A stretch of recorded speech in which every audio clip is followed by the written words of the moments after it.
First of all, it's been a while since I've heard from you, so I wanted to say you, how are you feeling? Are you excited to coming back to League? I am, yeah, and I've done really well these last 2 years. I don't know how many people in League know this, but I have watched and played pretty much every esports that there is. My name's Quickshot because I come from a first-person shooter background. So over the last 2 years, I've actually been very lucky to work on Counter-Strike, Apex Legends, Rainbow Six. I've done content for YouTube. I've done content, live broadcasts. But it is really nice coming back to League of Legends. It's a game that will always hold a very special place in my heart. And I've got a really fun project with Hopium. Yeah, like, can you tell me what it is? Like, maybe introduce the project a bit. Yeah, for sure. I mean, look, it's a podcast, but in the most Gen Z, Gen Alpha interpretation of the word. By that, I mean it's on video. We have replays. We look at screenshots from social media and Reddit, and it's a League of Legends show. The uniqueness about Hopium is that even though G2 is organizing it, they've hired me as the host and kind of the project lead, because for 2026. G2 have got a significant amount of LEC co-streamers in all different languages. Skyart in French, Sola in German, Breeze in Italian, Wadid in Korean, Keltis, Swedish English. So they've got this army of co-streamers. And what's really fun about our podcast and show is that every week we bring a couple, 2 or 3 of them together. They stream to their audiences. And we have conversations. What does the French community think about this? What does the German community have to say about that? So we actually bring the different language perspectives together, talk about reviews, discuss things about the meta, discuss things about the business of esports, and talk about predictions. So it's just your weekly all European League of Legends fix. There are a few questions that I want to ask you about the LEC and the LoL esports brand in general and their products. But before we do that, do Europeans still rally behind the EU, like you chant, or has regional fragmentation take over? Why not both? So first of all, I think the word regional fragmentation implies or infers a negative shattering, a negative break. I see it as a positive. I adore seeing the rivalries between Spain and France. I love poking fun at my Italian co-streamer Breeze and asking, when is the next Jizuka going to come up? Europe is strong because of that. Go look at any of the sports. Go look at any of our competition. I think the regional rivalries should be celebrated. I do think, however, when you look at international events, when there is one team standing, that's where EU comes together for the most part. I mean, hell, when Europe sucked at Worlds 2 years ago, we got behind North American teams and we're like, let's go FlyQuest, so there's definitely that like camaraderie that comes together. And I think when you look at ERLs, you look at EMEA Masters, and you look at LEC, I really like that regionalism, tribalism to a degree, communities are actually growing louder and stronger. I think it's actually a really powerful way forward. Now, Hopium is meant to kind of like take over this space or like bridge the gap that was left behind from the absence of Euphoria. I wanted to ask you, like, do you feel like was losing Euphoria symbolic of something bigger going on in the LEC? First of all, not to be a little combative, but no, Hopium is not meant to replace Euphoria. We just happen to have timing that we announced our podcast at the time Euphoria was going down. Plans were in the works prior to us knowing that publicly. I mentioned this already, but because G2 had this opportunity of all these different regional content creators, they actually reached out and said, hey, what ideas do you have? What could you do? And I kind of pitched them the idea of this show. So the other thing is it's different products, right? While this is backed by G2, it's very different to Euphoria, which had exclusive access to every single team, to coaching staff. They focused very much on one player or one team story per week, and we're a lot more broad and holistic. So that's the first part. The second part is it indicative of something more LEC or European focused? I think, yeah, it's a sign of change, The LEC debuted in 2019, and over the last 6 or 7 years, a lot has changed. The tone of voice, the content, the supplementary, supporting pieces, the tournament format, the stadium, the teams that are playing. And I think as with all things changing, we're also seeing the rise of co-streamers and the rise of influencer created teams. So I think it's just the league and the sport and the viewership experience adapting to the modern ecosystem. You kindly said everything that I would like to talk with you about. So like let's break it down like one at a time. First of all, do leagues like the LEC underestimate how much fans care about losing long form personality driven content? It's really tough because on one hand, the value is obvious. You know, on one hand, it's really easy to see how important it is to create those connections and to invest in telling the stories and building those bridges. But when the audience doesn't connect with it, and when you do look at viewership numbers, when you do look at contributions and social and interactions, you do need to acknowledge that sometimes either the content needs to shift or the audience has shifted. And I think specifically with something like Euphoria and something like the LEC, I think over the last few years, it's become very apparent how there has been a big audience shift. Ibai and his pull in the Spanish community, Kameto and KC and their fans to the French-speaking, Kadril and obviously the English-speaking viewers who've made an ERL, you know, in the NLC and their meme team, arguably the most famous team in Europe. So I think those shifts are very important to acknowledge. Then let's move on to co-streaming, since you mentioned a couple of, or maybe like the biggest names in the ecosystem right now. Is co-streaming enhancing the ecosystem or cannibalizing the official broadcast? And it can be both, but I want you to, explain. I really like the question, and I think it is both. I think it also depends very much on your perspective, right? I will sit here and personally, as Trevor Henry, say that I think co-streaming as a viewer and somebody who consumes the content, I think it's cannibalizing it. But that's because I like a traditional broadcast. I like an analyst desk. I like pre-games. I like post-games. I'm nearly 40. I grew up watching traditional sports. I like a traditional sports broadcast. I don't watch streamers. I never have. Even pro players that stream, I will look at their stats. I will look to study. But when it comes to a form of entertainment, for me as a fan and a viewer, I consume competitive professional content, not to imply that co-streamers are not professional, but the most successful ones tend to be more about community, more about the inside jokes, the memes, the feeling of belonging, you know? So is it cannibalizing? Is it enhancing? On one hand, I think the traditionalists will say it's cannibalizing. But on the other hand, you have to acknowledge Gen Z, Gen Alpha. I'm aging out as a League of Legends player. I'm not the only one. So this is also a fascinating question to ask, is like, how do we appeal to these different age demographics and brackets? Because millennials don't really talk to Gen Z and Gen Z don't talk to Gen Alpha. They're all different tastes, all different preferences. And there's no one to look at. No game, no content, no league has ever existed in this type of environment before. So it's all very new and it's all very interesting. So I think both realities are true, and it just depends on your perspective. You mentioned entertainment and being like having a product that is entertaining, in the sense that co-streamers are oftenly personality led and are more catered towards a community, like bringing the community together, while official broadcast, much like traditional sports, should be more pragmatic, should be more neutral, but at the same time it should enhance the narratives that are there. So the big question is esports a sport, or it should become fully entertainment?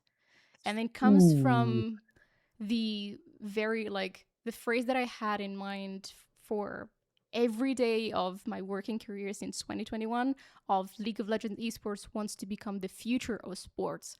While right now, with the rising of co-streamers and lack of certain narratives that drives the audience to the official broadcast, it seems it should be tending towards more entertainment. So I mean, I don't know why they have to be mutually exclusive. That's my biggest thing. So is esports a entertainment product or is it a sport? I love the debate because frankly, I don't care. And I'll tell you why. You can look at any competitive adventure, right? Go look at chess. Is Mm-hmm. chess a sport? Is it a strategic? How do you classify it? It's a board game, right? Mm-hmm. It's 1v1. How is chess less competitive than tennis? It's 1v1. There's, instead of it being physical prowess and maybe longevity, it's more mental stamina and planning ahead and things like that. But I really like that comparison of 1v1s. And then we start looking, okay, well, how about a game like Quake? It's an older one. It's also 1v1. A game like football. Mm-hmm. How is it different from League of Legends? They're Then. not, and I'll tell you why. Mm-hmm. Because you have your traditional leagues, you have your traditional competition that is team versus team, that's formal, that's structure, that's rules. But you also have five-a-side. You also have in NFL football, you have touch football, flag football, I think it's called. You have all-star events. You have trick shows. You have Brazilian dancing, football things. There's variations on it. Go look at League of Legends. Go look at Red Bull Homegrounds. Go look at ARAM competitions. Go look at Twitch rivals with stream teams. It can be both. Now, for a product like LEC, I think sometimes maybe because you try to make it both, you can dilute both at the same time.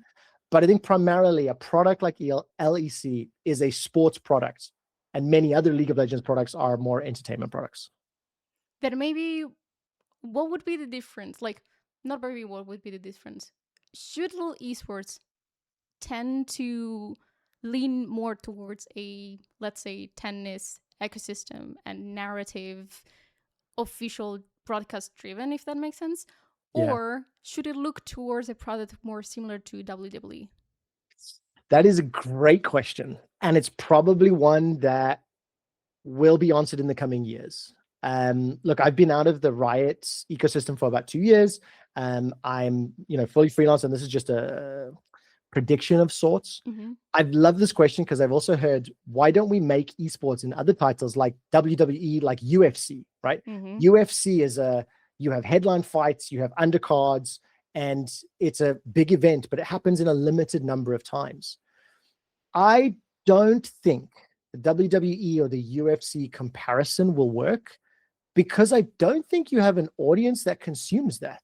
Mm. In order for WWE to work, you need to have a disbelief of reality. We know it's planned. We know that there's elements of scripting to the story, but you buy into it. You let that reality go because you like the characters. You like the story that's unfolding. With UFC, it's more about the intensity of it. These people train for months and months and months. Fighters will have 2 to 5 fights a year, and the stakes are incredibly high because some of the best, the GOATs of UFC have records of like 18-0. That's it. That's it, right? Super, super high stakes. Video games, I don't think can work that way. I think a normal person can play 5 to 10 matches a day. You can watch 3 to 5, 3 to 10 games a day.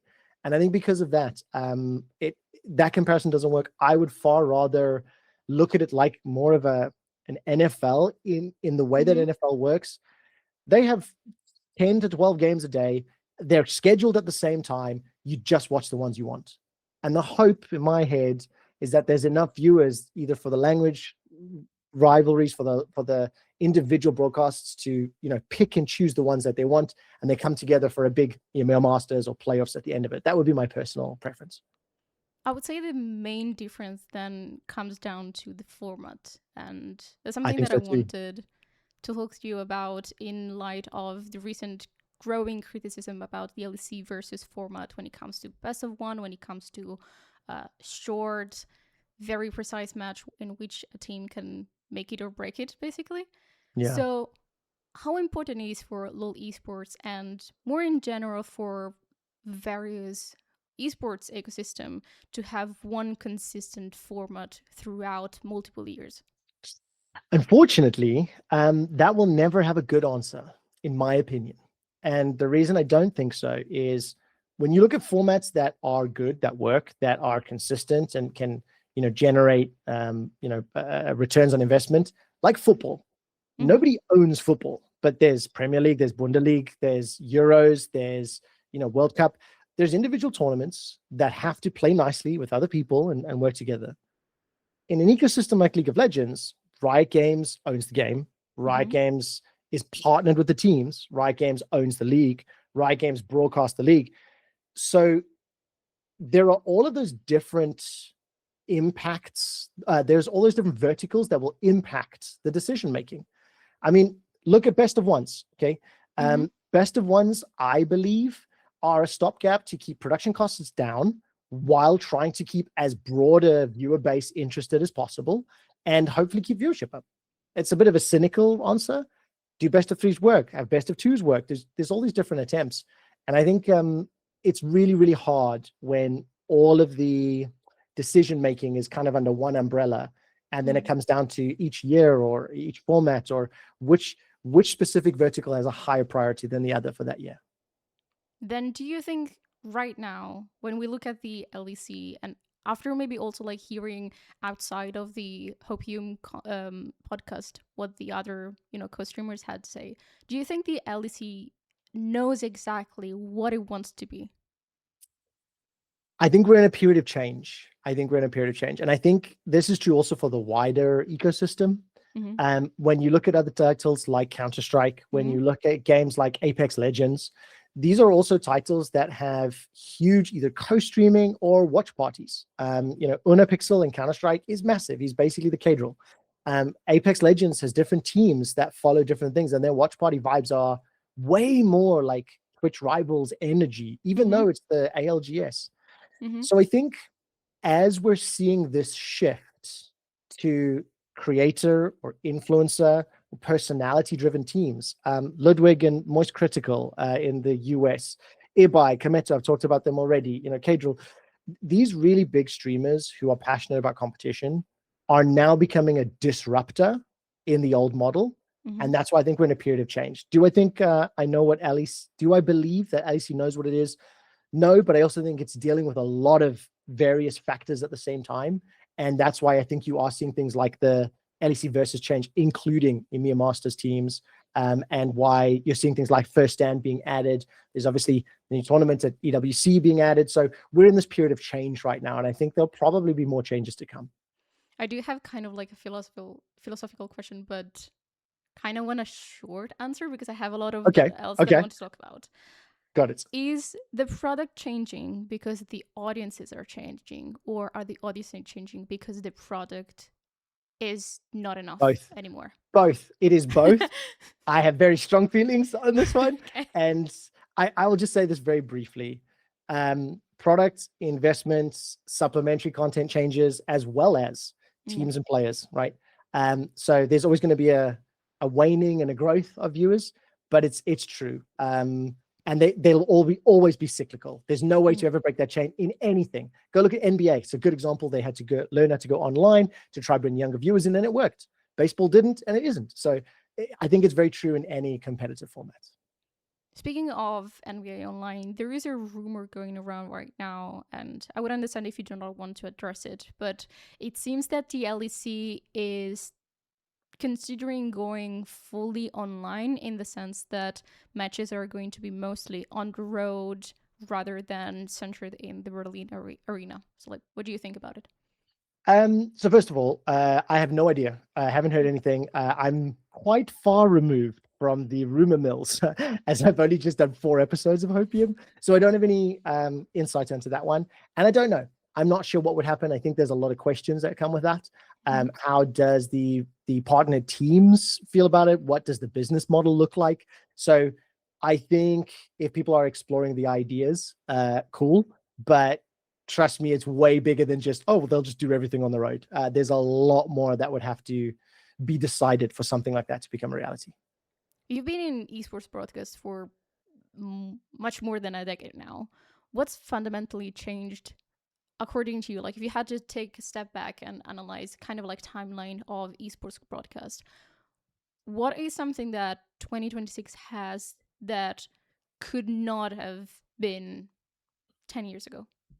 I mean, I'll tell you what, the quality, the consistency, and the clarity of the content that you're seeing. I know it's quite a metaphorical thing, but as somebody that watched esports broadcasts and was on them 10 years ago, but also was watching 10 years prior to that, I'm talking 2006, as well as looking at LANs from the late 90s, okay?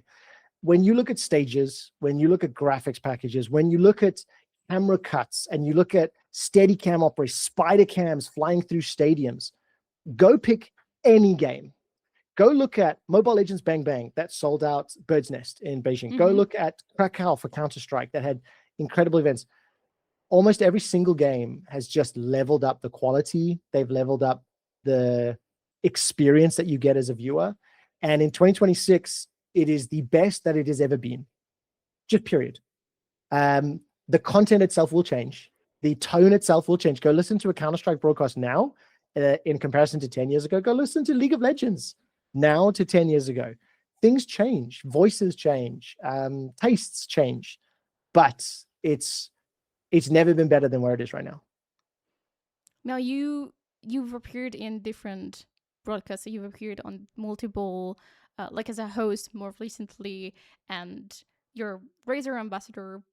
However, the majority of like the audiences knows you for your time in League of Legends Esports. After 2 years, would you be comfortable sharing your reasoning to why you take a step back? Yeah, of course. If it was your decision to take a step back. I'll be explicitly clear. Riots and I agreed to part ways. I had done everything that there was to do in League of Legends. I completed it. I am very fortunate that I got to experience so many amazing things. I got to cast as many finals as I did. I got to be a team leader. I got to hire people. I got to train people. And for a while, I had actually been ideating and discussing moving because I wanted to work on other games. I wanted to spread my wings. I wanted to follow in Ethia's footsteps and go freelance and do things. And obviously, look, I'll tell you this, over the last 2 years that I've grown a lot personally and professionally, I regret making a very dumb joke that has affected how some people think about me and my work. And, I've learned from it. I've grown from it. I'm a professional broadcaster and, it is what it is. But I'm very happy about the fact that I have been able to spread my wings. And I'm very grateful that I've been able to work with so many other games and so many other teams and content creators and some work behind the scenes, some work on camera. And I'm in a really good place today. What is something that maybe fans or like general audiences more leaning towards little esports products have not seen you in, but you were really, really proud? Like maybe it was like a breakout moment for you being like, oh, I feel like I'm at home even here. I will say that I'm doing a podcast series, another one, with the Esports Awards, and it's called Origins. And the whole point of it is to look back at people's careers before they've started. There are a lot of fans of any esport. There are a lot of professionals in any game, and I've had the pleasure of meeting a lot of them that have no idea about the wider market. And I'm not judging, right? I'm a bit of I'm a try-hard and to an unhealthy degree. So I know Apex Legends casters. I know Rainbow Six people. I know who's doing well in chess, okay? Because that's my thing. And it's been fascinating being able to speak to all of those individuals, the players, the casters, people who inspired me, people who have made massive impacts on the industry. So Esports Awards Origins is something I'm particularly proud of that I think anybody that's just a fan of esports or content creators, things like that, would probably get a kick out of. There are a lot more topics and a lot more philosophical questions that I would like to ask, but unfortunately our time has come to an end. Would you want to give a shout out to where fans can catch up with you now? Absolutely. Thank you for asking. And look, I'm more than happy to schedule more time to chat.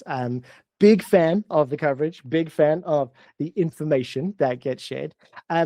I'll say that if anybody wants to follow me on Twitter, I'm Quickshot, Instagram and Twitch, Quickshot Official, same for YouTube. My YouTube is mostly collabs with other people, but I do stream. I'm trying to get into Counter-Strike. That's the next goal. That's the next target. It's going to be a tough road ahead, but I want to go back to my FPS roots. That's why the nickname is Quickshot. So yeah, Quickshot or Quickshot Official and everything. Hopefully I'll see you there.